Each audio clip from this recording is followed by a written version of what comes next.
호화로운 웨딩홀, 텅 빈 신부 대기실. 결혼식 1시간 전 신부가 사라졌다. 남겨진 것은 단 한 장의 메모. 미안해. 그리고 그녀의 동생이 웨딩드레스를 입었다. 계약이요. 1년만 내 아내 역할을 하면 빚은 모두 갚아드리겠어. 하지만 선택의 여지는 없어 보이는데요. 차가운 계약에서 시작된 뜨거운 운명. 2024년 12월 서울 강남의 한 웨딩홀은 축제 분위기로 가득했다. 제게 떠오르는 신성 테크 기업 퓨처테크의 CEO 강민준의 결혼식이었다. 하지만 신부 대기실은 이상할 정도로 조용했다. 언니가 사라졌다고요? 26살 이서연은 손에 쥔 휴대폰을 떨어뜨릴 뻔했다. 화면에는 언니 지우가 보낸 마지막 메시지가 떠 있었다. 미안해 서연아 나 못하겠어. 엄마 병원비는 내가 마련한 돈으로 어떻게든 해결해봐. 서연의 머릿속이 하얘졌다. 어머니는 지금 중환자실에 계셨고 수술비만 8천만 원. 언니가 이 결혼으로 해결하려던 문제였다. 민준 씨 측에서 결혼 조건으로 상당한 금액을 지원하기로 했다는 걸 서연도 알고 있었다. 이서연 씨? 차갑고 낮은 목소리에 서연은 고개를 들었다. 복도 끝에서 전동 휠체어를 탄 남자가 다가오고 있었다. 강민준. 정확히 말하면 오늘 신랑이 될 예정이었던 남자. 민준의 첫인상은 겨울이었다. 완벽하게 정돈된 검은 머리, 날카로운 턱선, 그리고 어떤 감정도 드러나지 않는 짙은 갈색 눈동자. 맞춤 제작된 듯한 네이비 슈트는 휠체어에 앉아 있어도 그의 존재감을 압도적으로 만들었다. 지우 씨는 어디 계십니까? 민준의 질문에는 분노나 당황함이 전혀 없었다. 마치 예상했다는 듯한 침착함이었다. 그게 서연은 말을 잇지 못했다. 도망갔군요. 민준이 냉소를 흘렸다. 예상 가능한 시나리오였습니다. 그때 한 남자가 급하게 다가왔다. 민준의 비서실장 한지훈이었다. 사장님, 하객들이 술렁이기 시작했습니다. 어떻게 하시겠습니까? 민준은 잠시 서연을 바라봤다. 그 시선에는 알 수 없는 계산이 담겨 있었다. 이서연 씨, 당신 어머니가 서울대병원에 입원 중이시죠? 급성 심근경색으로 응급수술이 필요하다고 들었습니다. 서연의 얼굴이 창백해졌다. 어떻게? 정보는 항상 확보합니다. 사업의 기본이니까요. 민준이 휠체어를 서연 쪽으로 더 가까이 이동시켰다. 제안하겠습니다. 당신이 오늘 저와 결혼하십시오. 네. 하지만 저는 계약 결혼입니다. 1년이면 충분합니다. 그 대가로 어머니의 모든 의료비, 그리고 당신 가족의 빚 2억을 제가 처리하겠습니다.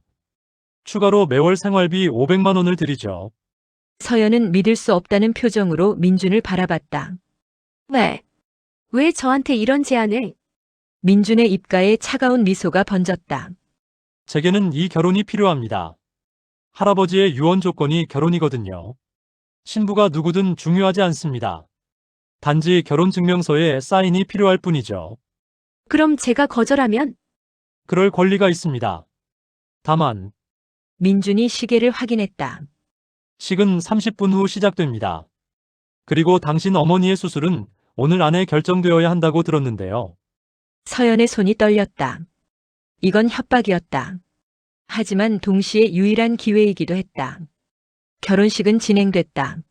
하객들 사이에서는 신부가 바뀌었다는 소문이 돌았지만 강민준이라는 이름의 무게 때문인지 아무도 감히 큰 소리로 말하지 못했다. 드레스가 조금 헐렁했지만 서연은 부케를 꽉 쥐고 버질로드를 걸었다. 민준은 휠체어에 앉아 그녀를 기다렸다. 식이 진행되는 내내 그의 표정은 한치의 흔들림도 없었다. 신랑은 신부에게 입맞춤하셔도 좋습니다. 사회자의 멘트에 민준이 서연의 손목을 잡아당겼다. 서연이 당황해서 앞으로 기울자 민준의 차가운 입술이 그녀의 이마에 닿았다. 짧고 형식적인 키스였다. 이게 전부입니다. 더 이상의 스킨십은 없을 겁니다. 민준이 서연의 귀에만 들리게 속삭였다. 결혼식이 끝나고 서연은 민준의 집으로 향했다. 아니, 저택이라고 불러야 더 정확할 것 같았다.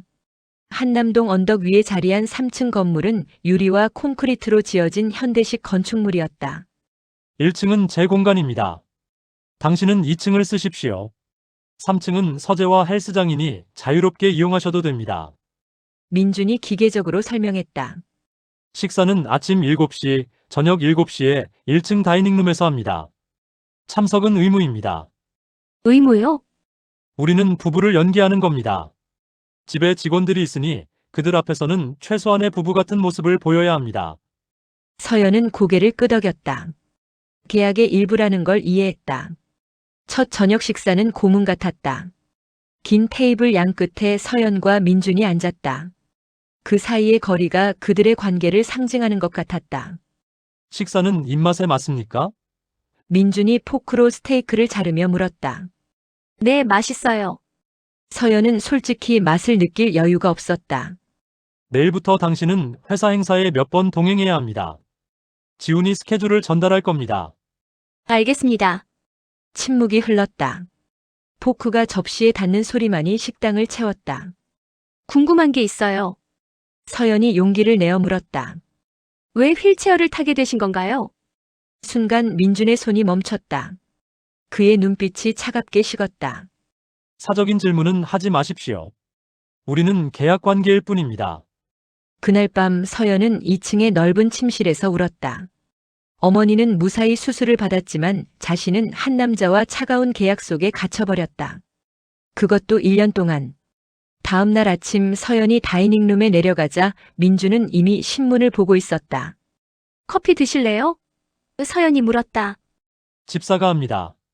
민준의 대답은 여전히 차갑고 단호했다. 그래도 제가 이서연 씨, 민준이 신문을 내려놓고 서연을 바라봤다. 착각하지 마십시오. 이건 비즈니스입니다. 당신이 진짜 아내인 척할 필요는 없습니다. 서연의 가슴이 철렁 내려앉았다. 이 남자는 정말 얼음 같았다. 하지만 그날 오후 서연은 민준의 또 다른 모습을 목격했다. 3층 헬스장에서 재활 운동을 하는 그를 우연히 보게 된 것이다. 민준은 평행봉을 잡고 있었다. 온 힘을 다해 다리에 힘을 주려는 모습이었다. 땀이 이마를 타고 흘러내렸고 그의 턱은 악물려 있었다. 고통스러워 보였다. 신음소리가 새어나왔다. 서연은 숨을 죽이고 그 모습을 지켜봤다. 차갑고 완벽해 보이던 남자의 인간적인 면모였다. 그는 포기하지 않고 있었다. 한 달이 흘렀다. 서연은 점차 이 이상한 생활에 적응하기 시작했다. 매일 아침 민주는 정확히 6시에 일어나 재활 운동을 했고 저녁에는 서재에서 일을 했다. 규칙적이고 절제된 삶이었다.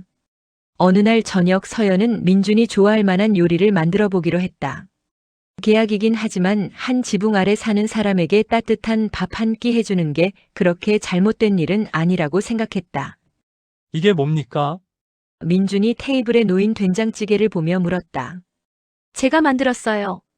집에서 끓인 된장으로 만든 거예요. 집사가 요리를 합니다. 알아요. 그냥 제가 해보고 싶었어요. 민준은 잠시 망설이더니 숟가락을 들었다. 한 모금 먹은 그의 표정이 미묘하게 변했다. 맛이 어때요? 서연이 조심스럽게 물었다. 나쁘지 않습니다. 민준이 짧게 답했다. 그리고는 말없이 식사를 계속했다. 서연은 그 모습에 작은 기쁨을 느꼈다. 나쁘지 않다는 말이 이렇게 좋게 들릴 줄이야. 며칠 후 서연은 회사 창립 기념 파티에 민준과 동행했다. 화려한 호텔 연회장에는 재계 인사들이 가득했다. 서연은 어색하고 불편했지만 민준의 옆에 서서 미소를 유지했다. 민준 사장님, 새댁이 참 예쁘시네요.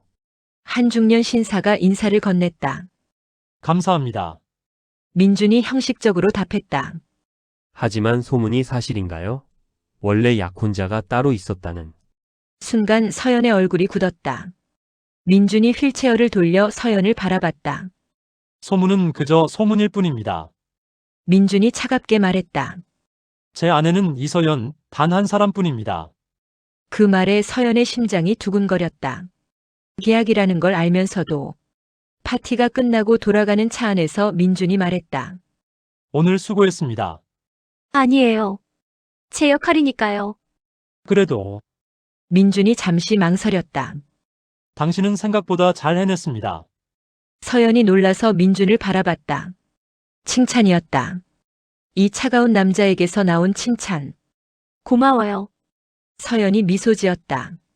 그날 밤 서연은 잠이 오지 않아 1층 거실로 내려갔다.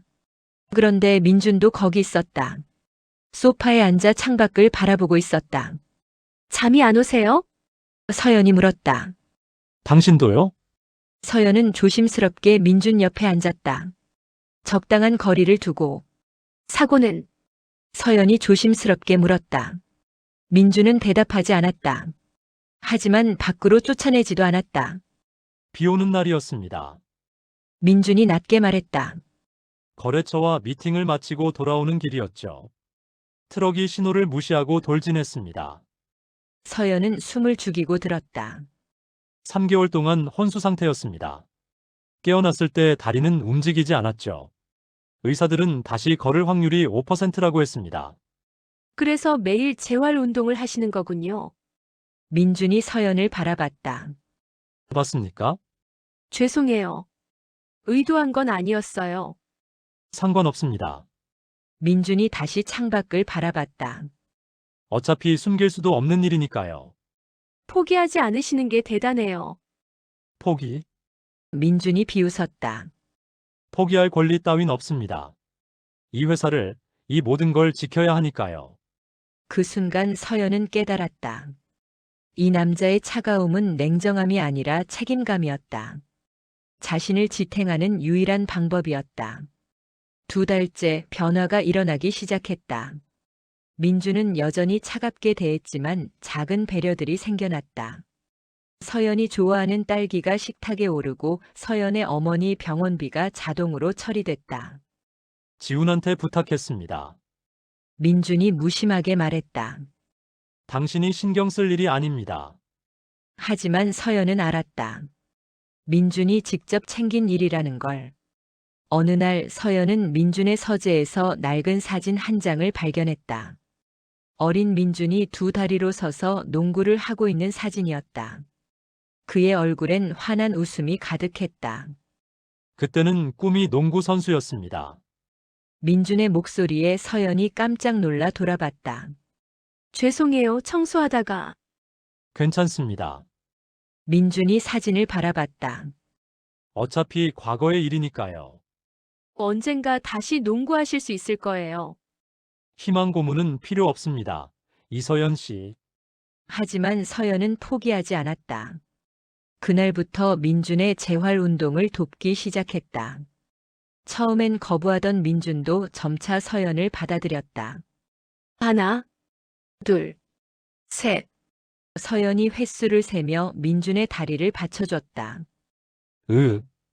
민준이 신음을 흘렸다. 조금만 더요. 할 수 있어요. 그들은 매일 오후 1시간씩 함께 운동했다. 땀 흘리고 힘들어하고 때로는 좌절하는 시간대. 하지만 그 시간 동안 두 사람 사이의 거리는 조금씩 좁혀졌다. 그러던 어느 날 위기가 찾아왔다. 지우가 갑자기 나타난 것이다. 서연아, 지우는 초췌한 모습으로 집 앞에 서 있었다. 언니, 서연은 복잡한 감정으로 언니를 바라봤다. 미안해. 정말 미안해. 나 도저히 못하겠더라. 그 사람 너무 차가워서. 언니가 저한테 이럴 자격 있어요? 서연의 목소리가 떨렸다. 그때 민준이 나타났다. 이지우 씨. 민준 씨, 저 정말 미안해요. 그때는 제가 너무 겁이 나서. 상관없습니다. 민준이 차갑게 말했다. 당신과는 이미 끝난 일입니다. 하지만 서연이는 제 동생이에요. 이렇게 이용당하게 할 순 없어요. 이용? 민준의 눈빛이 날카로워졌다. 그렇잖아요. 계약 결혼이잖아요. 1년 후면 끝나는 거잖아요. 서연의 가슴이 철렁 내려앉았다. 맞는 말이었다. 그들의 관계는 계약이었다.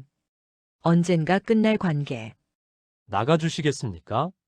민준이 차갑게 말했다. 지우가 떠나고 서연과 민준은 마주 섰다.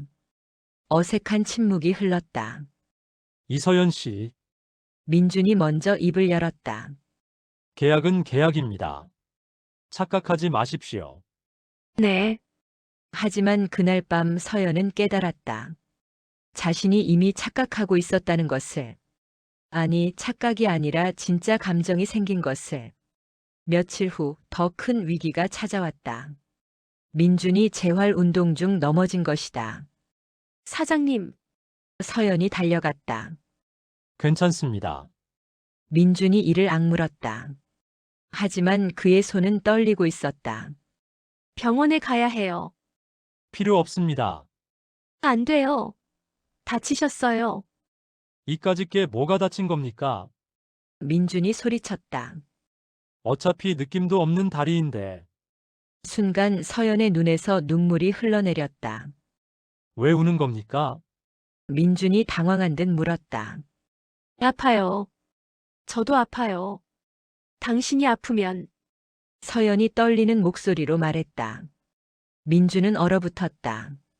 서연의 눈물을 바라보며 이서연 씨, 알아요. 계약이라는 거. 하지만 제 마음까지 계약할 순 없었어요. 그날 이후 모든 게 달라졌다. 민준은 더 이상 서연을 밀어내지 않았다. 하지만 그렇다고 가까워지지도 않았다. 그저 조심스러운 거리를 유지했다. 왜 그런 말을 한 겁니까? 어느 날 저녁 민준이 물었다. 진심이었습니까?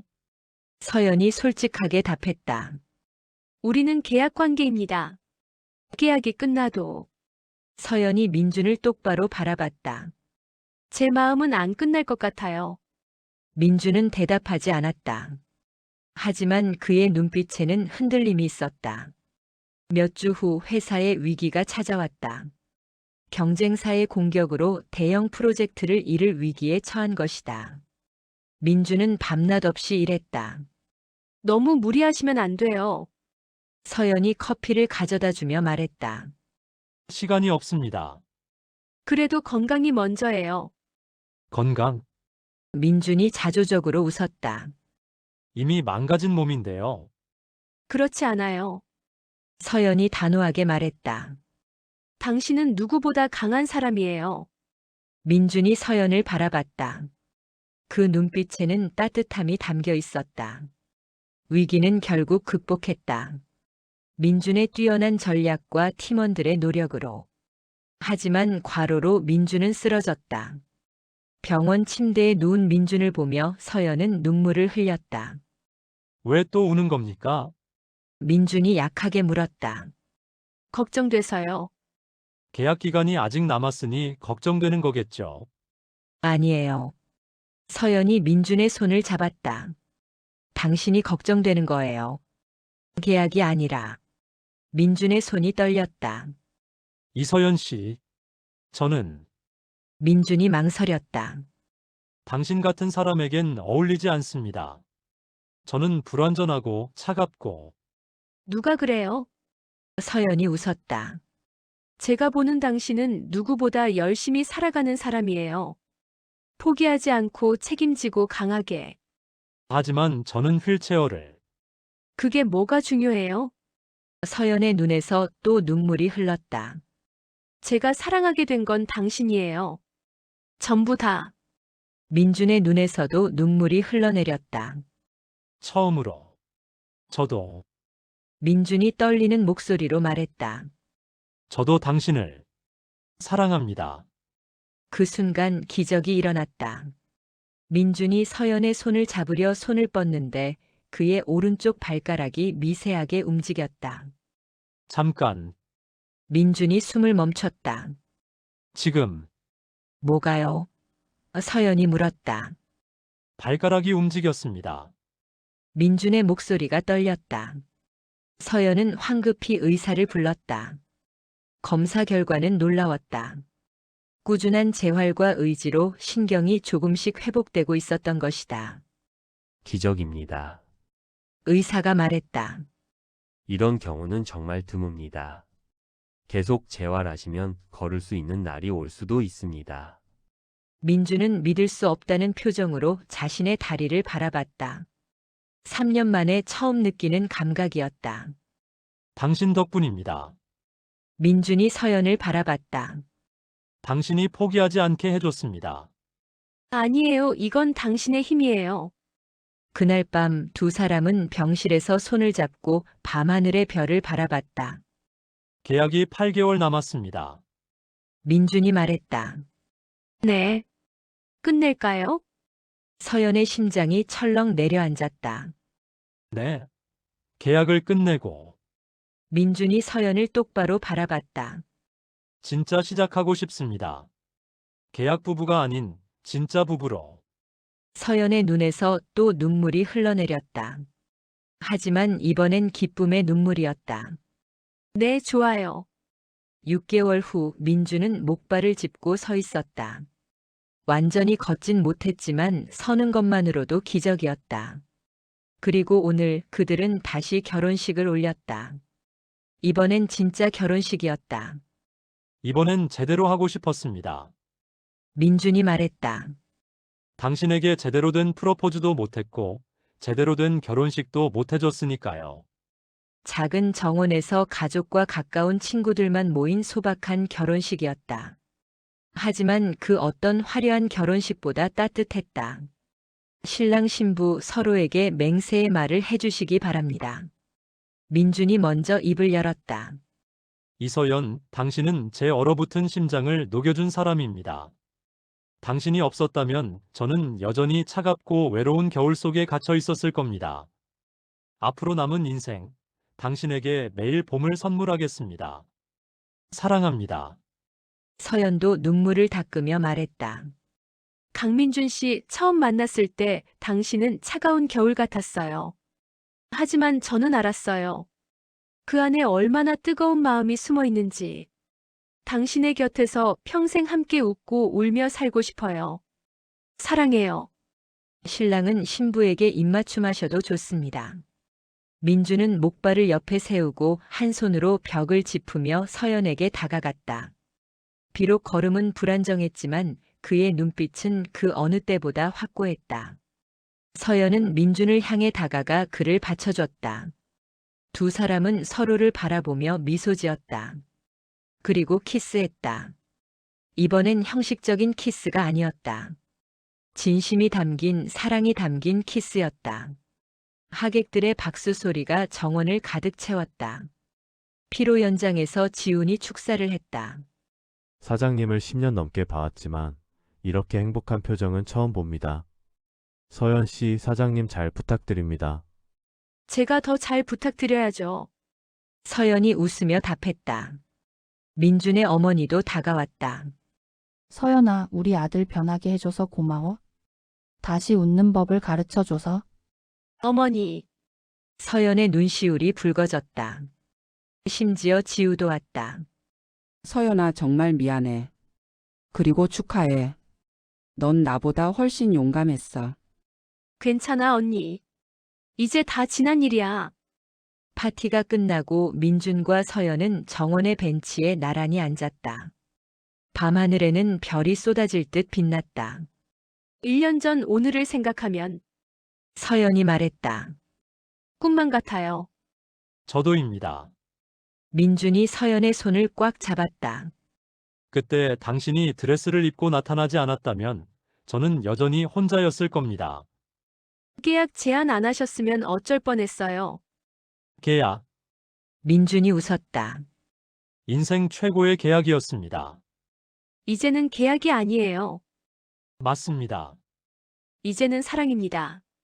서연이 민준의 어깨에 머리를 기댔다. 앞으로도 매일 재활 운동 도와줄 거예요. 고맙습니다. 하지만 한 가지 더 도와주실 일이 있습니다. 뭔데요? 행복하게 살아가는 법이요. 민준이 서연을 바라보며 말했다. 당신이 가르쳐 줘야 합니다. 그건 쉬워요. 그냥 함께 있으면 돼요. 두 사람은 별빛 아래서 키스했다. 차가운 겨울은 지나가고 따뜻한 봄이 찾아온 것처럼. 2년 후. 아빠, 빨리요. 4살 된 딸 민서의 목소리가 집안에 울려 퍼졌다. 민주는 지팡이를 짚고 천천히 걸어갔다. 완전히 회복하진 못했지만 이제는 혼자 걸을 수 있었다. 왔다, 우리 공주님. 아빠, 엄마가 오늘 맛있는 거 만들었대요. 그래? 그럼 빨리 가봐야겠네. 주방에서 서연이 앞치마를 두르고 요리를 하고 있었다.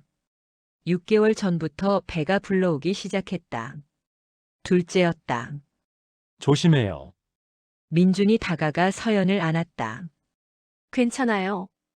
아직 5개월밖에 안 됐는걸요. 그래도 조심해야죠. 민서가 두 사람을 보며 까르르 웃었다. 아빠, 엄마 사랑해요.